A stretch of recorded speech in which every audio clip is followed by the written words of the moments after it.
So this is a story that's not terribly surprising for, I think, most progressives out there that follow these political issues on a daily basis and pretty much all day, every day. Centrist organizations are basically being infiltrated by right-wing groups, particularly ones that are influenced by big oil and just big oil companies, just companies that are fully invested in destroying our globe and just putting us further into oblivion, essentially through climate change and global warming. So I wanted to read you guys a couple of articles from the Intercept, which is a great progressive publication. They cover a lot of really important issues. And these two articles were actually about roughly a month, a little less than a month apart. One of them was in August, the other one was in this month, September. But it's about the same issue, essentially. And so, somewhat the same issue, but it's addressing kind of the same, it's addressing the same problems, essentially. And that's kind of the influence of right-wingers into centrist organizations, but also the fact that it's kind of the same type of influencers that are infiltrating these organizations.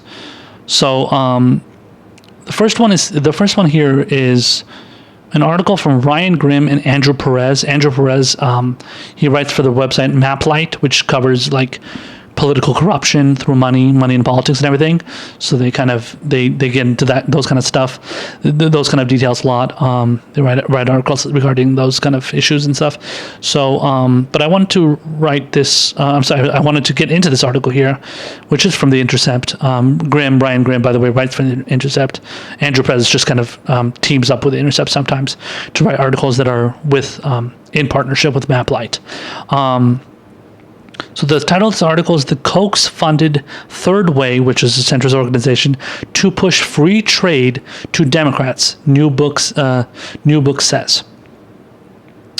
In the fall of 2007, the tide was beginning to turn against free trade, as the ongoing hollowing out of the American middle class was becoming associated with globalization and the offshoring of jobs. Its leading public opponent was the bombastic CNN anchor Lou Dobbs, a proto-Trump whose economic nationalism curdled easily into racism and nativism. Many Democrats, too, were turning sour on free trade. Then President George W. Bush relied on Republican votes to ram through the Central American Free Trade Agreement in 2005. But future deals were looking far more certain, particularly after Democrats seized control of Congress in the 2006 midterms. This was a direct threat to Koch Industries, the sprawling business empire long led by billionaire brothers Charles and David Koch.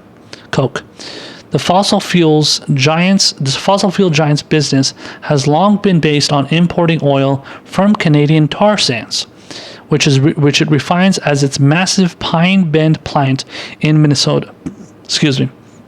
And the opposition to free trade threatened to make that business much more costly.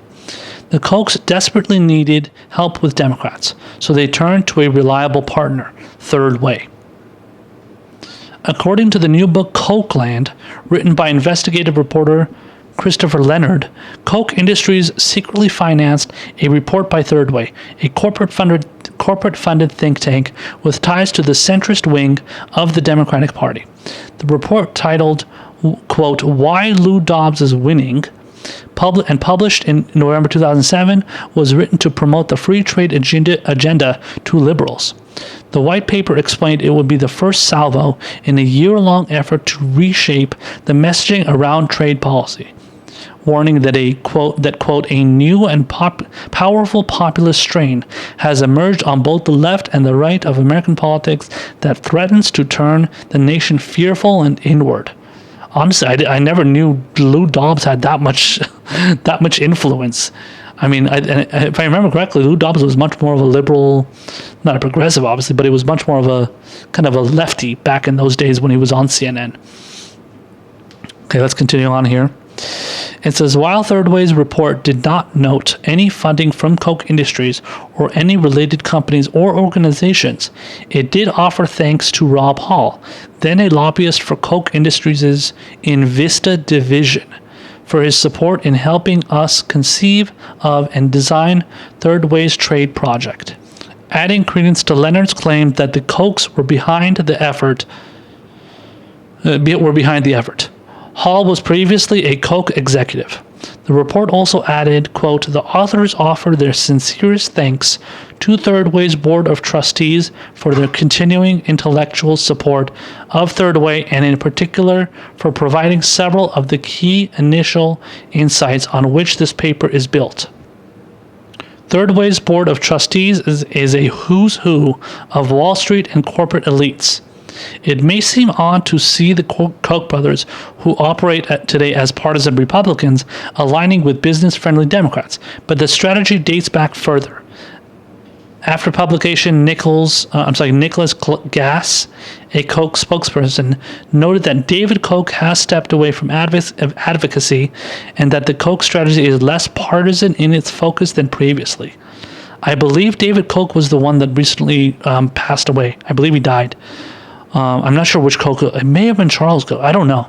But anyway, yeah, one of them apparently stepped away, and I don't know. I guess they're not as political. They're involved in more like philanthropy and like charity and stuff, apparently. Okay, so continuing on here, it says a 2001 American Prospect investigation noted that Koch Industries was a member of the Executive Council of the Democratic Leadership Council, founded in 1985 by centrist Democrats to combat the left inside the party. Hall, thanked in the report, was a member of the DLC's event committee at the time.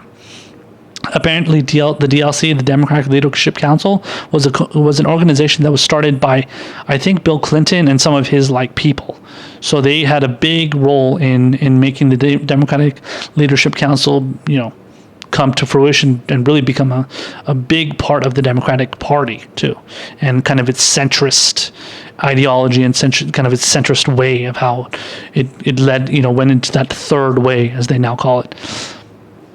Continuing on here, it says the paper argues that neo-populists like Dobbs were on the rise because Americans didn't have faith in arguments made by free traders. Polls showed that people believed that, quote, open trade, as Third Way dubbed it, cost jobs, only benefited major corporations, made the U.S. weaker globally, and that trade barriers and tariffs were good policies that protected jobs.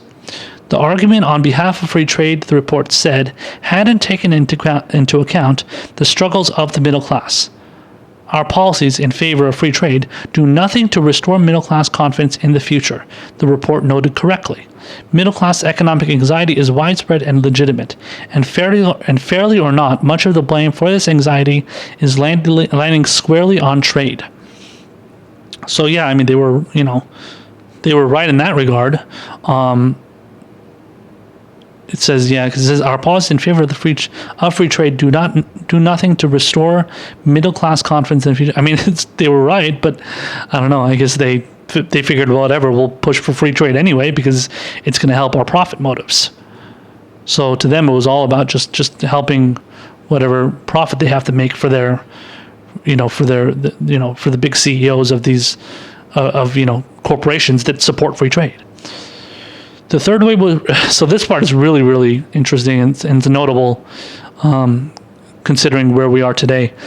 The Third Way report was rolled out in coordination with then Representative Joe Crowley, a Democrat representing the Bronx and Queens, and then Representative Melissa Bean of Chicago. Both were leading figures in the party's pro-business wing. We all have to begin to speak differently about trade, how it benefits the economy and foreign policy, how it helps Americans and people abroad. So, for those of you who may not know, Joe Crowley is somebody that lost to Alexandria Ocasio-Cortez in the 2018 primary race, and like it says here, he represented Bronx and Queens, and he was, actually it's going to say here, I think, it's going to say it in a second, but he lost to Alexandria Ocasio-Cortez, and Apparently, he's working for a lobbying group now. So after he left his time as congressman from Queens and Bronx, he ended up going and working for a lobbying group. So it's going to get into the specific lobbying group that it is here. I just wanted to read the rest of this here. It says the report, which was part of a broader push by Third Way and others to sell free trade policies to Democratic politicians, laid out a series of prescriptions to reframe the debate, and not a moment too soon. The global economic crisis that struck in 2008, which was met with austerity policies around the world, took whatever fuel there was behind the populist movement and lit it on fire. So for you guys that don't know what the Trans-Pacific Partnership is, which is a longer version of what the TPP is, the shorter names of the TPP, this was a trade policy that was pushed by President Obama, and something that the corporations absolutely loved. They wanted that. They wanted the TPP to exist and to have a role in the free trade policies in the United States, and the reason for that is it was because, and this is why Kamala Harris said she did not disagree with President Obama's trade policies, is because this was a policy that allowed corporations to sue countries if the countries said that they did not want them to exist in their countries, especially if they were causing problems for, like, let's say, for example, like there was like an oil company or something that was letting out emissions and CO2s into the atmosphere, and the country didn't want those companies to be existing in the to have to exist in their country, so to move to another country, they were those companies were allowed to would actually be allowed to sue the country and say, and then they would have to go onto a tribunal that was it's basically like a hearing, like a court, essentially, like a tribunal. It's the same, similar to like a military tribunal, but in this regard, it's like a different kind of tribunal. It's trade tribunal, I guess, free trade tribunal, or something like that. And then they would be able to decide whether that company would be able to exist in that country or not, based on the discretion, based on the discretion of that country. And so then these tribunals were stacked with the heads of corporations. Not so much the heads of corporations, but the people that are former heads of corporations or pro corporations in general. And then what they would do, those people that were on that board would vote in favor of what that company or that corporation would want. So it was like the whole thing was rigged in favor of the big corporations and the super rich to be able to keep doing free trade deals that would fuck over regular people. So that's basically what the TPP was, and luckily this is something that Donald Trump actually ended up vetoing and not doing, and it seems like he mainly did that just because it was something that it would have helped him get support among his more right-wing populist base. But in reality, he's actually pushing for a worse version of NAFTA, and even putting a lot of the TPP provisions in that NAFTA. So like a NAFTA 2.0 with TPP style provisions too. So Trump is just a liar, obviously. He doesn't give a shit about, actual fair trade. He just cares about free trade that fucks over regular people, just like Obama was doing. Let me just read the last part of this article here. It says, after losing a primary, this is where it mentions Joe Crowley. After losing a primary to Representative Alexandria Ocasio-Cortez, Crowley is now employed by a lobbying firm and working to pass Trump's renegotiated NAFTA, as I mentioned. Bean, which is Melissa Bean, which is the other person that joined Joe Crowley in pushing for the free trade legislation before. It says Bean recently left J.P. Morgan Chase to become CEO of Mezerau Wealth Advisors. I have no idea who that is. Third Way has consistently warned against the rise of populism on the left. In 2013, the group attacked Warren, warning she would take the party off of a populist cliff. Third Way now claims to have come to terms with Warren and contends there's a greater threat from Sanders' brand of democratic socialism. Yeah, because she's not a democratic socialist, he's the democratic socialist. So obviously they would fear him more. And then, so, like I said, the article that was, so that article from August, which was about Koch Industries, who are involved in big oil, but then, they were kind of trying to influence free trade. There's a similar article here. This is from Kate Aronoff from September 6th of this month. So September 6th, about a couple of weeks ago. And this one detailed Exxon Mobil getting their tentacles into the kind of the democratic establishment and centrist organizations. So this one, so let me read the title of the article here. It says Exxon Mobil is funding centrist democratic think tank, disclosures reveal. So let me get into the body. It says the Progressive Policy Institute, a centrist democratic think tank that grew out of the party's pro-business wing in the 1980s and 90s, received $50,000 from Exxon Mobil in 2018 via its parent organization, the Third Way Foundation. See, so they're very much linked there. According to the oil giant's 2018 worldwide giving report. So that's according to them. ExxonMobil did not return the Intercept's multiple requests for comment. In an email, PPI Executive Director Lindsay Lewis said the money was used for general support and that, quote, we only accept general support funding from corporate interests. We do not do paid for work research or have any donor-run programs. Yeah, right. Who the fuck believes that? Lewis also confirmed that this is the first time ExxonMobil has donated to the Third Way Foundation. It's only $58,000 is nothing. Though it's a first, PPI's new donor isn't so dramatic a shift from its fundraising record. The Intercept's Akila Lacey has also found that at PHRMA, the Pharmaceutical Research and Manufacturers of America, has annually donated between $25,000 and $75,000 to the Third Way Foundation. Who's surprised by that? And this is since 2009, upping its donation to $265,000 in 2016. Holy shit, that's so much more. The same year that Medicare for All, which the trade group and PPI both oppose, entered the national spotlight. Donations dipped back to normal levels in 2017, although documents were not yet available for 2018, when the piece was published in late April. In the last couple of years, Exxon has taken up softer messaging on climate than either the Koch brothers or the Mercer family.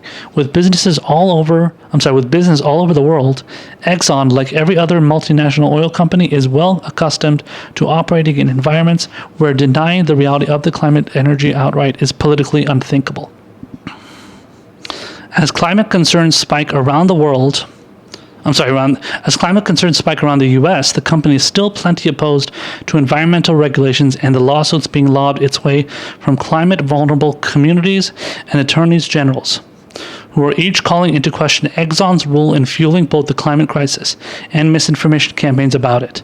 Rather than paying people to say that there's no problem at all, it can rebrand as a good faith actor in the climate fight with paeans to carbon capture technology, low carbon fuels, algae, and carbon taxes that also conveniently exempt it from some of the lawsuits and regulations it's most worried about. The decades of climate denial Exxon helped fund, and now the Trump administration, have dragged the national debate on climate change so far into the gutter that there are influential liberals willing to give the company credit simply for not denying the science. Wow. So easy to get them to convince those so-called liberals, so-called left-wing, which they're not obviously, organizations to just shut the hell up pretty much. So I just want to read the last few paragraphs here.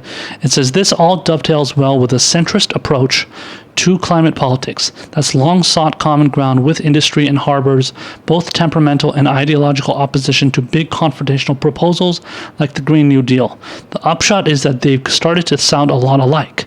Carbon capture, R&D, and carbon pricing, while not mutually exclusive with the Green New Deal framework that the Sunrise Movement, Representative Alexandria Ocasio-Cortez, and others have begun to flesh out, have reliably been wielded as a cudgel by establishment types against calls for more sweeping action.